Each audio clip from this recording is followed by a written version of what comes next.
What is going on YouTube? Just in case you didn't know, it's Justin's Case here, and I'm going to come at you with MPC Season 2, Week 6 match against Jake.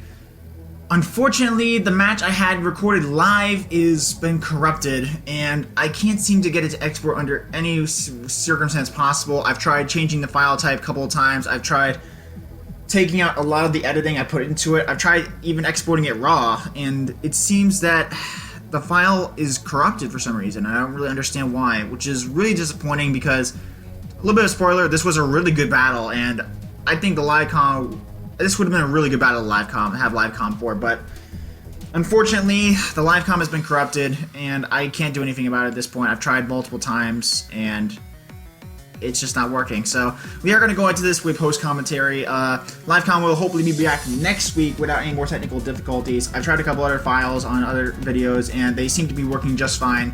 Just seems this one got screwed up, so I don't know. We'll see what we can do next time. Anyways, Jake brought the team I thought he would brought for the most part. Zam, Embor, Donphan, Gudra, and Celestial I pretty much thought was coming this game. Miltank's kind of an odd choice. I definitely thought there was going to be either Galvantula or Ninetales in that slot, but either way, that's kind of nice, because especially that Galvantula didn't come is a huge asset to me, because I really hated Galvantula in prep, so glad to see that's not here. And anyways, going over the team I brought, I have Kieran Black, Pex, Cress, Arcanine, Zerp, and Jirachi. From what prep are you looking at team builder, what I liked about my prep and didn't like about my prep, I like KB's matchup here. I like Pex T-Spikes, looks really nice here, because once Pex T-Spikes get off, it basically can just start crunching away this entire team. Serp, I don't like the prep I brought for. Serp is kind of just useless in this game outside of getting rid of Donphan, so a bit disappointed with Serp there, but either way, the rest of my team, I'm liking the potential odds here. I gotta really worry about getting rid of that Steela, though, and Embor, and then Zam, so suspicions, I thought he might lead particularly either not Embor, Donphan or Miltank here, so I decided to lead off with Crest so I can start sub-setting up immediately. He actually leads off with Zam, though, possibly predicting Crest, and I didn't want to risk going out into Pex right here, so I went out into Jirachi to see what he might do. I also suspected he might try to trick me. I suspected a Scarf Zam, but it turns out to be hit me hard with a Shadow Ball, so I thought he was modest at this point, so I'm like, oh, okay, if he's Scarf, he'll go for it here, but he doesn't go for it there, so leads me to think he's not Scarf, but he could possibly be Choice Locked, so either way, I'm going out to start flinch hacking with Jirachi, and I do get one on Miltank right there. So I tried to go in for another one to get the flinch and potentially get rid of Miltank, but he goes out into Steela, so can't blame him for that. And does not reveal an item on Steela yet, which is unfortunate because I do worry about this being with Cottonberry for Kieran Black later. Arcanine comes out, he Earthquakes on me, but I am Shookaberry, so I do eat that up very well. I could go for a Blitz here for damage, but I decided to go in case for Will-O-Wisp in case he goes into Gudra just to get some chip damage off or during a potential physical set. Goes down into Embor though, so I have to go immediately out in Toxapex, which is basically my wall for this thing. He goes up for a +1 speed boost with his Flame Charge, surprisingly, so it seems to be Sweeper Embor. Miltank comes out here, I double out into Arcanine, predicting potential Celesteela to come back in. So instead it comes out to Miltank, which is a little bit unfortunate because I can't really do much here to it. So I go back into Toxapex, which isn't the worst thing in the world. It is at full, I guess, so it's not bad. Miltank's back at full though too, speaking of which, and he goes out into Alakazam. I go ahead and set up a T-Spike so I can start setting out getting this team whittled down. I go out into Dark Magician Girl predicting a Psychic, but he goes for a good play and goes for Shadow Ball. Kind of confirmed more so supporting the belief I think that he is a Scarf Alakazam, but either way, I'm a little bit surprised how he's playing it then. So I go up for Moonlight, and I believe he can be modest Scarf at this point. I'm glad if he isn't Scarf that he is locked into this, because I can't get tricked. So I try to start getting my health back up with Moonlight, as Zam is going to keep clicking Shadow Ball, as I decided to call into Toxapex, as I do believe at this point that he is Scarf. He goes for another Shadow Ball, and I go ahead and set up another T-Spike, as he continues to support the belief that he is Scarf by going for another Shadow Ball.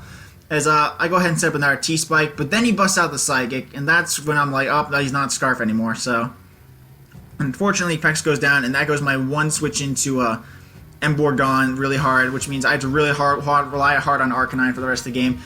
Gudra comes out, Leaf Storm is blocked by Sapsipper, so that's unfortunate, but T-Spikes are up from Toxapex, so Toxapex did not go down in vain, as T-Spikes are invaluable this game, so I'm really glad they're around. He unfortunately phases me out into the one thing that beats him in Kieran Black, so Gudra is going to take some nice residual damage from Toxic right there, and I'm able to get off a free Dragon Claw, essentially. Miltank comes in to get Toxic damaged, so That's nice, and I could 2-hit KO this thing, but I worry about this thing toxicing me and compromising my health. So I decided to go out into Dark Magician Girl to see if I can get some health back and start setting up on this thing. He doubles out into Celesteela though for some reason, and which I'm surprised he would bring in on Kieran Black potentially. But either way, he makes a good prediction if it's not into Cresselia. He Leech Seeds me up as I have forced to go for Moonlight in case of an attack. So anyways, I'm doubling out back into Superior as Serp doesn't really do anything for me this game, so I'm able to take a Heavy Slam hard. I decided to make another double back into Cresselia to see what he would do. He just goes for Heavy Slam again. There's no reason not to, so I'm going to head a sub up here to see if my sub can withstand an onslaught from this thing and potentially try to set up on it. So I go for the sub Moonlight to get some help back and see if I can withstand the Seal of Stem, but unfortunately, it's not going to cut it. So Crest's setup is not looking too bright this game. Steela is going to just keep clicking Heavy Slam, watching me just fail getting the sub up. So unfortunately, Crest, the good news is he's not going for Leech Seed anymore, but now at this point, unfortunately he does crit me there, so the Moonlight really did hurt that game. So now I go for another sub, as Steela is just going to keep slamming me, which means Crest can't do anything now, and I'm really low, so I need to go back out into Arcanine immediately. But fortunately, I go out to him on the turn that he goes for Autotomize, so I am faster than Steel. May not be faster than Steel, but I'm able to force it out now into Miltank. As I go for Will-O-Wisp, or I don't go for Will-O-Wisp, this was turned around Jirachi. Jirachi comes in, I'm going to try to go for the flinch hacks to prevent him from healing or doing anything, as he goes for Steela. I owe a Hard Stamp. That way I try to miss, and potentially also can get Emboar in case he goes in for that for the Iron Head resist. Steela comes back out. Unfortunately for my opponent, he does miss the Leech Seed, which gives Arcanine a really good opportunity to do something. Miltank comes back in again, and this was the turn I went for Will-O-Wisp. Not sure what I was thinking, because Miltank was definitely an obvious play, and this gives him a turn to potentially heal up, so unfortunately that was just not good thinking on my part. Miltank goes ahead for Milk Drink, and anyways, he's going to get Toxic down. I'm going to head and try to go ahead and get some nice flinch hacks with this thing, but unfortunately, we have Justin Luck.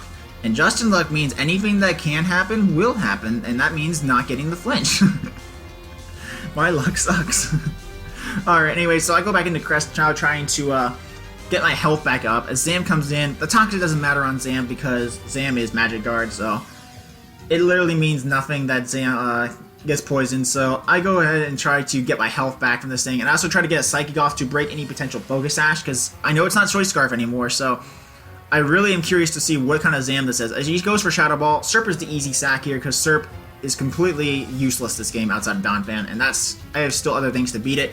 Kieran Black comes in here. I was thinking now that it's not Sash is broken, I can go ahead and kill it with Dragon Claw. Miltank comes in here, and I Dragon Claw to take it out with D-Claw. It goes down. And then Steela comes out here, surprisingly. So I'm like, oh god, this thing is Wakam Berry.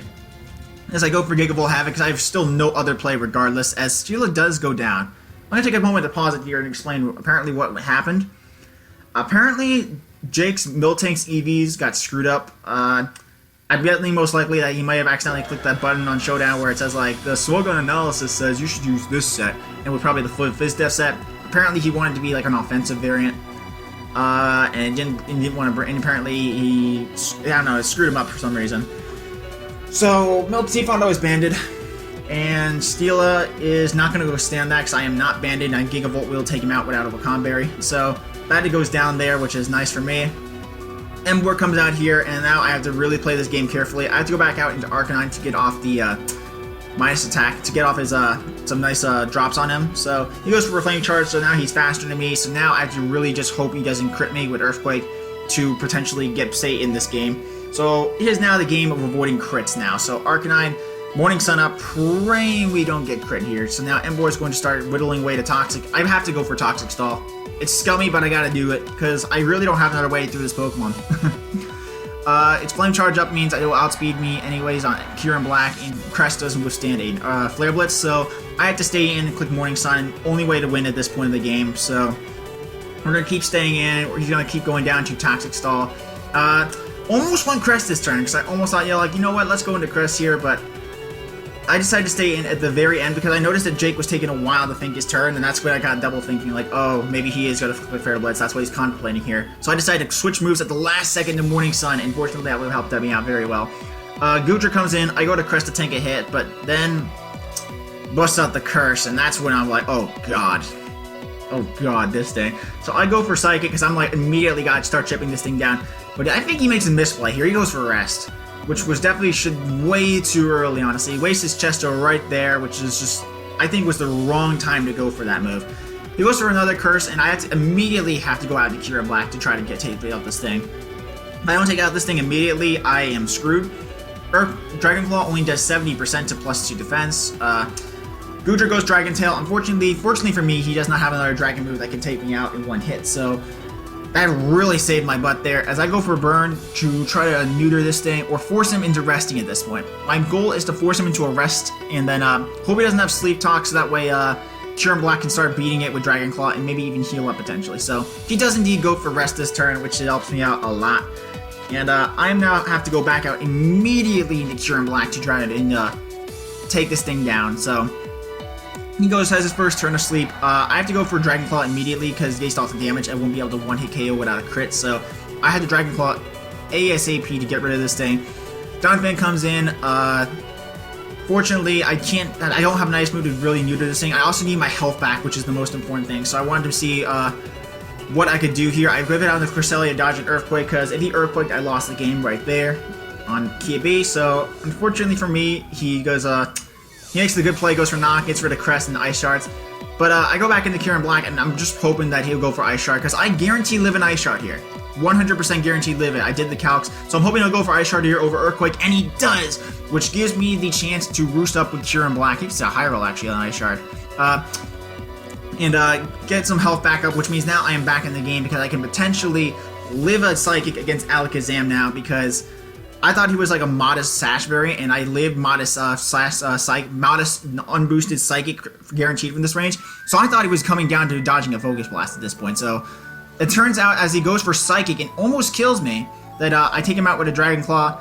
After the battle, I'm going to take a little pause right here, because this is probably the most key point of the battle, in a sense. It turns out he was Life Orb Zam, Timid Life Orb Zam, and based on the damage calcs that had a chance to kill me, it was a roll in my favor. I did the calc, it's about 37% chance to kill me with Psychic, which is a little more than Focus Blast does of missing. So, I still think Focus Blast was 100% your play, so, because you had a 70% chance to kill with Focus Blast, whereas you had a 37.5% chance of killing with Psychic, and you saw I was a bulky Kira Black. I think you 100% should have gone for Focus Blast, Jake. I definitely think that was still his play. It cost him the game, honestly, because that was a roll, unfortunately. Rolls do happen, and yes, it could have gone his way, but the roll was in my favor for Psychic, so I still think he should have Focus Blasted 100% right there. And Goodra comes in, and without its boost, Goodra will fall to a Dragon Claw, and that will take out Goodra. So anyways, that is going to be the game. Unfortunately, it did come down to some rolls. However, though, Jake did make some incredible misplays that did put the game back into my hands. The Miltank set does screw up, but at the same end of the day, it is on the person who uses the Pokemon to make sure their sets are intact, that they are correct. Always double check your sets before you go into the battle, guys. Make sure it doesn't hurt to do it, so why not take that extra few seconds to look at your sets to make sure they're alright. So, anyways, thank you guys for watching. MPC link will be down in description as well. I know Jake has a channel, but I don't think he's uploading on it or hasn't been uploading recently on it for anything. But I'll put it down there regardless. He's a very good battler, and he did very well this game, honestly. He's been kicking some butt recently, so we'll see you guys next week with a very familiar face from PWC, and we'll try our luck to see how well we do next week, and we'll see you guys next time. Bye-bye.